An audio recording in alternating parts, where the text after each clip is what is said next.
So important points কিছুমান চাই লোৱা friends, important points. So number 1 point কি আছে চোৱা, if A is equal to A union B, যদি আমাক দিয়া আছে যে A is equal to A union B, then B is subset of A,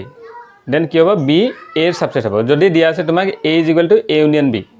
তো এই বস্তুটো বুজা, এটা এক্সাম্পলত মই বুজাই দিছোঁ যে মানি লোৱা A আছে 1 2 3 4 5 আৰু B আছে 1 2 3,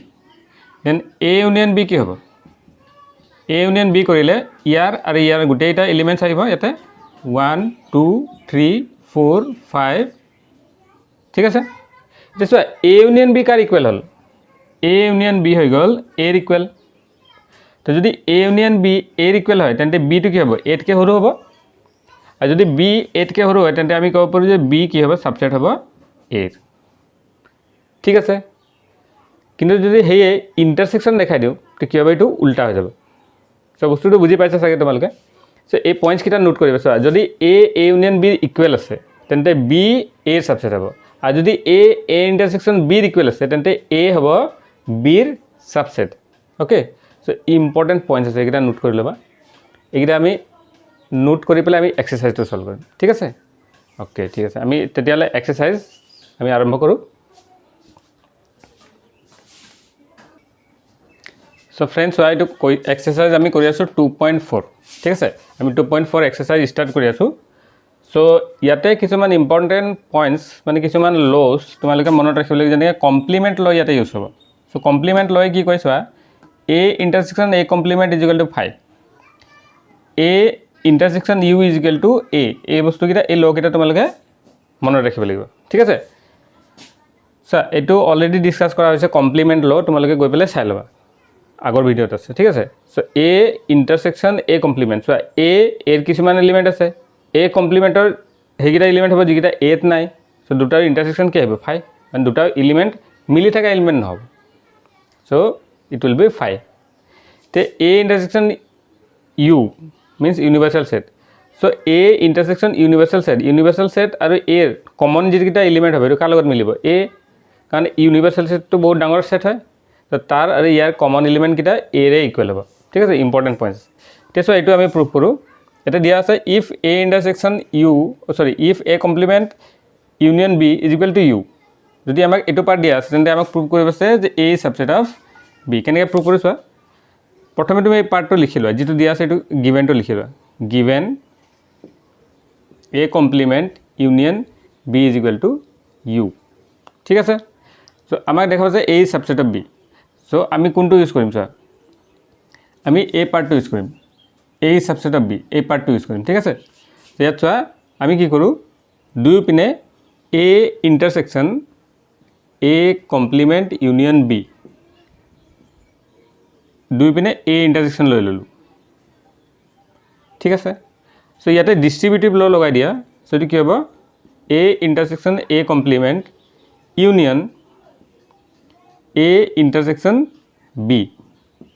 ইকুৱেল টু চোৱা A ইণ্টাৰসেকশ্যন U, A ইণ্টাৰসেকশ্যন U এইটো কি আহি আছে? A। সো ইয়াতে কি লিখিব পাৰোঁ? A, ঠিক আছে। তে A ইণ্টাৰসেকশ্যন A complement A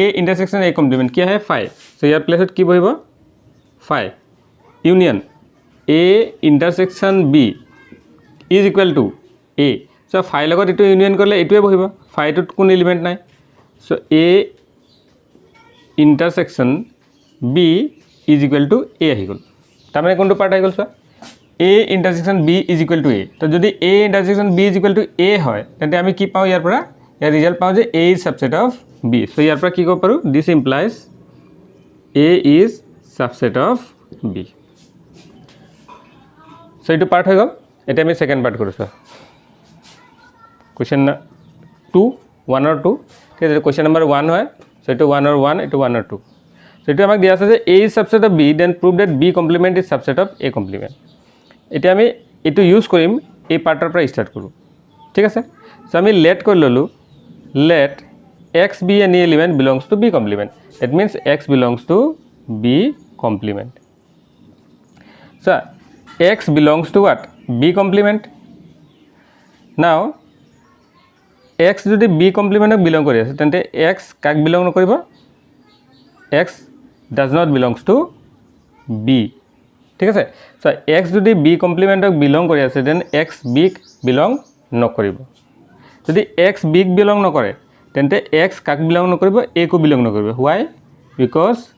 A is subset of B আৰু যদি যেটো এলিমেন্ট বিত নাই এটো ক'ত নাথাকিব এটো নাথাকিব ঠিক আছে এক্স এলিমেন্টটো ইয়াতে বিত নাই সোৱা তেন্তে এক্স এলিমেন্টটো ক'ত নাথাকিব এটো নাথাকিব যেটো এ বি ৰে সাবসেট হয় মানে বিৰ পৰাই ওলোৱা এটা সেট হয় তো যদি এলিমেন্টটো বিতে নাথাকিব তো এত থাকিব কেনেকে বস্তুটো বুজি পালা so x does not belongs to a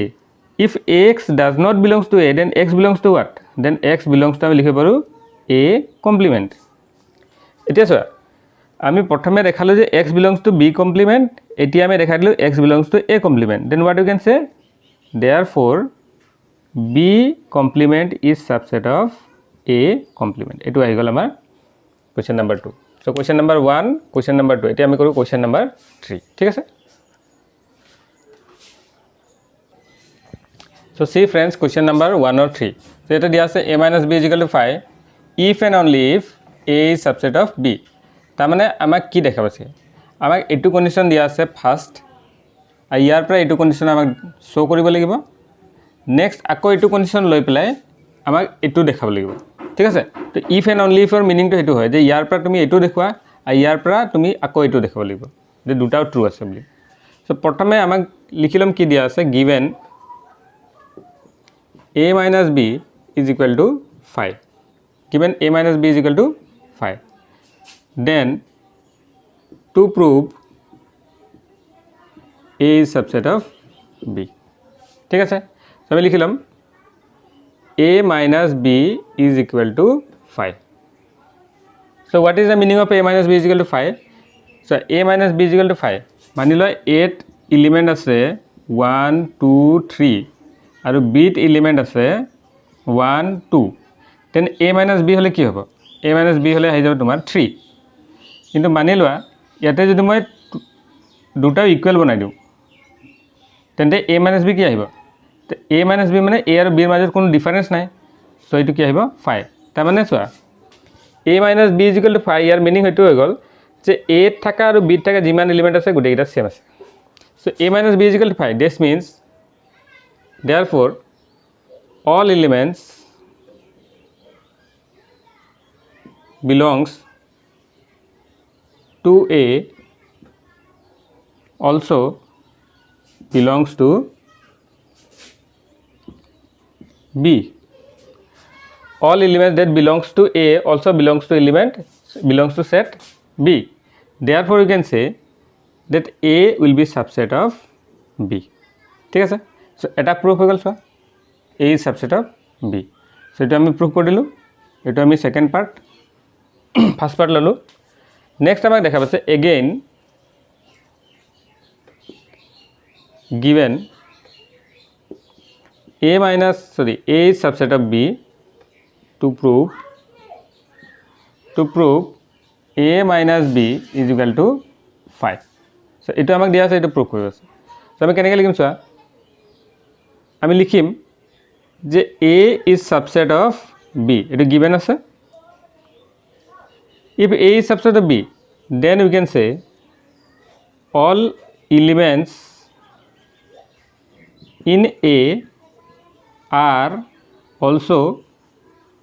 elements of b যিমান এলিমেন্ট a আছে গুটেইটা এলিমেন্ট b ৰো হয় তেতিয়া হলে a b সাবসেট হয় ঠিক আছে then what you can say therefore a minus b is equal to 5 সেটো ললা number 2 from 1 and 2 we can write that a minus b is equal to 5 if and only if a is subset of b so it will prove হৈ গল ঠিক আছে so see friends etu question number আছে 1d so আমাক দিয়া আছে if a minus b is equal to a if and only if a intersection b is equal to 5 so আমাক এইটো condition দিয়া আছে এইটো প্ৰুভ কৰি আছে আকৌ এইটোৰ পৰা এইটো কন্ডিশন প্ৰুভ কৰিছে দুটা কন্ডিশন আমাক প্ৰুভ কৰিব আছে ঠিক আছে সো আমি কেনেকৈ প্ৰুভ কৰো চোৱা given আমি লিখিলম given a minus b is equal to a to prove a intersection b is equal to 5 so এটো আমাক প্ৰুভ কৰিব আছে এটো দিয়া আছে so এটো আমি কেনেকৈ প্ৰুভ কৰিম চোৱা এটো আমি প্ৰুভ কৰিম বাই মেথড অফ কন্ট্ৰাডিকশন মেথড কি হয় কন্ট্ৰাডিকশন মেথড হৈ গল যে প্ৰথমে আমি এটো ফলস বুলি মানিলম তাৰপিছত কেনেবাকে যদি প্ৰুভ হৈ গল যে নহয় মই ফলস বা মোৰ স্টেটমেন্টটো ফলস দেন এটো কি হৈ যাব ট্ৰু ঠিক আছে এটো মেথড ইউজ কৰিম সো আমি লিখিও ইয়াতে দিয়া আছে a intersection b is equal to 5 so let us suppose আমি suppose কৰি ললো that a intersection b is not equal to 5 আমি suppose কৰি ললো যে a intersection b not equal to 5 আছে তাৰ মানে কি যে a intersection b যদি not equal to 5 আছে তাৰ মানে a আৰু b ত কিছুমান এলিমেন্ট আছে যদি a intersection b is equal to 5 আছে তাৰ মানে a intersection b ত কোনো এলিমেন্ট নাই ঠিক আছে যেটো কমন হ'ব সো যদি not equal to 5 হয় তাৰ মানে ইয়াতে কিবা এটা কমন এলিমেন্ট আছে সো সেই কমন এলিমেন্টটো let x আমি লিখিলো belongs to a intersection b তাৰ মানে ধৰি ললো x টো কমন এলিমেন্ট আছে যেটো a intersection b আছে ঠিক আছে সো আমি কি লিখিব পাৰো x belongs to a and x belongs to b ঠিক আছে এটা যেটো কন্ডিশন দিয়া আছে সোয়া a is equal to what a minus b so আমি কি লিখিব পাৰো this implies x belongs to a minus b and x belongs to b then what you can write x belongs to a এটা minus sign আছে and x does not belongs to b ঠিক আছে and x belongs to b তো so এটা দুটা condition এই কন্ডিশনটো ললুৱা that x belongs to b and x does not belongs to b and x belongs to b so in a statement this cannot happen আমি লিখিম যে এটা স্টেটমেন্টত এই দুটা বস্তু একেলগে হ'ব নোৱাৰে কাৰণ x belongs কৰি আছে b x does not belongs কৰি আছে b হেনেকে একেলগে দুটা কেনেকে হ'ব সো আমি লিখিম যে in a statement this cannot happen simultaneously ঠিক আছে that means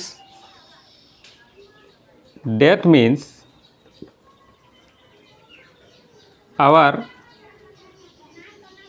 assumption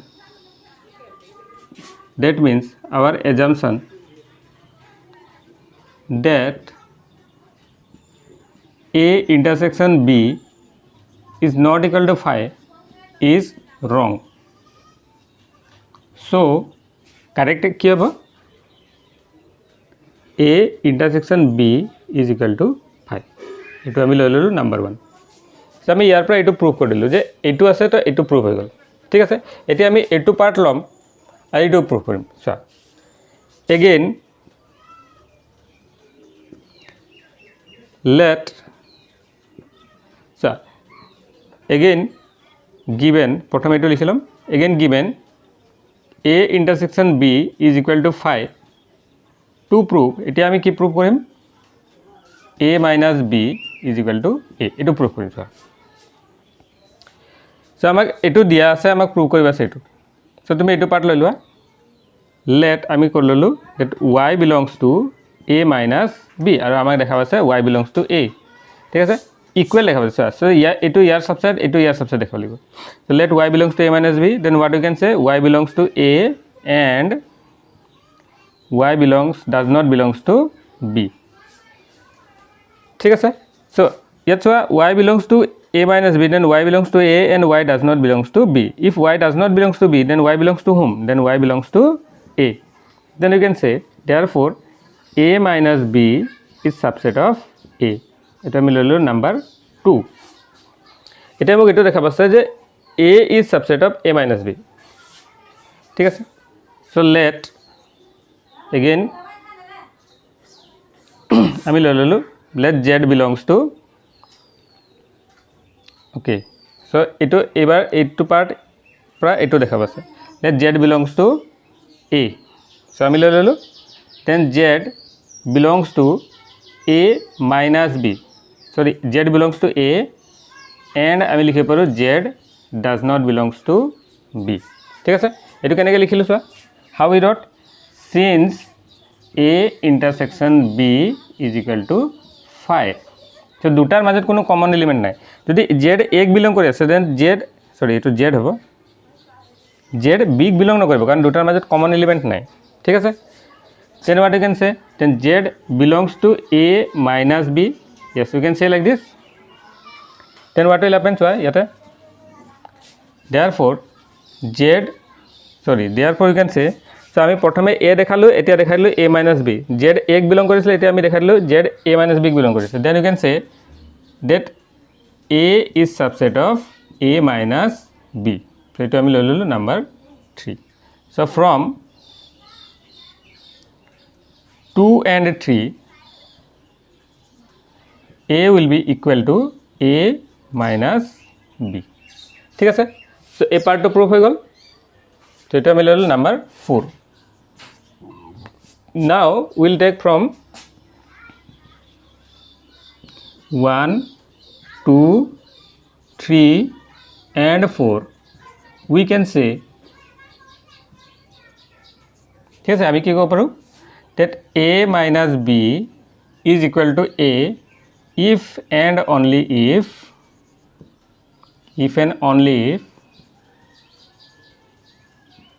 a intersection b is equal to 5 so it proved হৈ গল অলপ লেন্দি হ'ব কিন্তু বুজিবলৈ ইজি আছে সোৱা বেছি টাফ নাই so we have proved this question number 1d now we'll go for question number 1e okay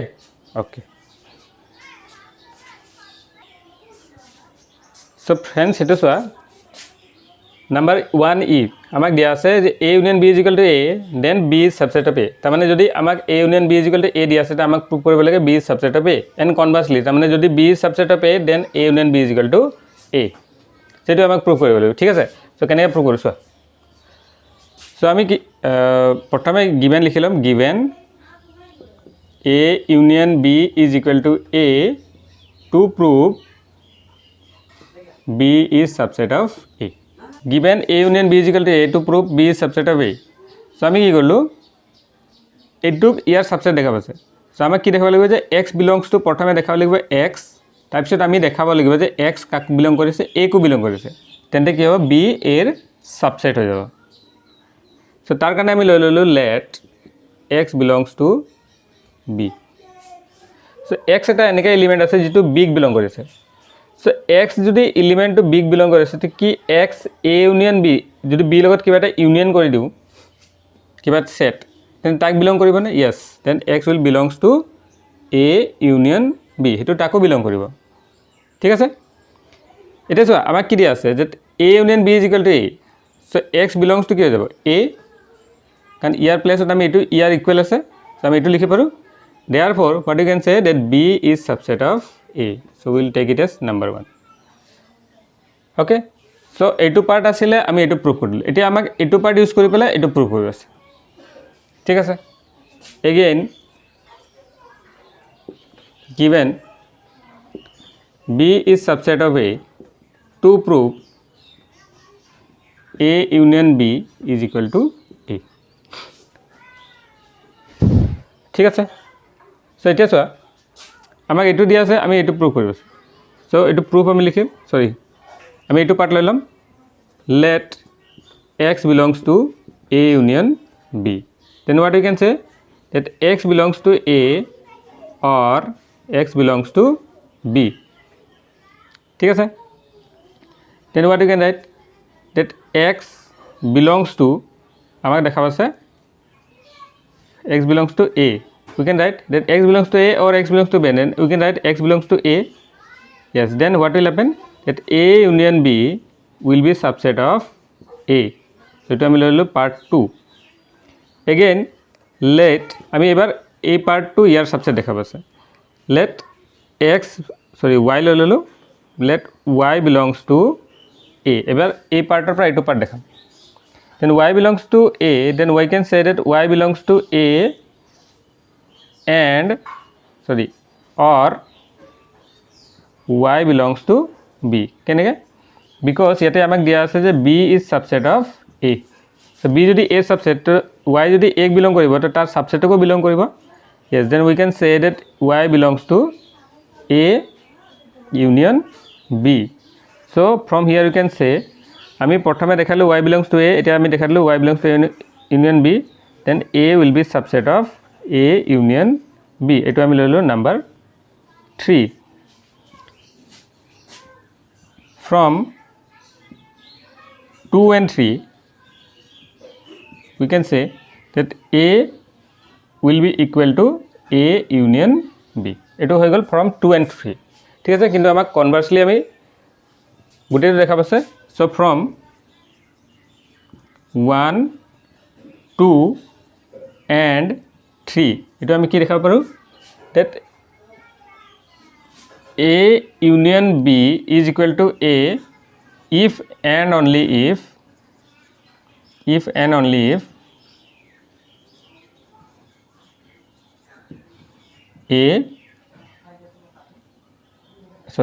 if and only if b is subset of a so it is proved ঠিক আছে okay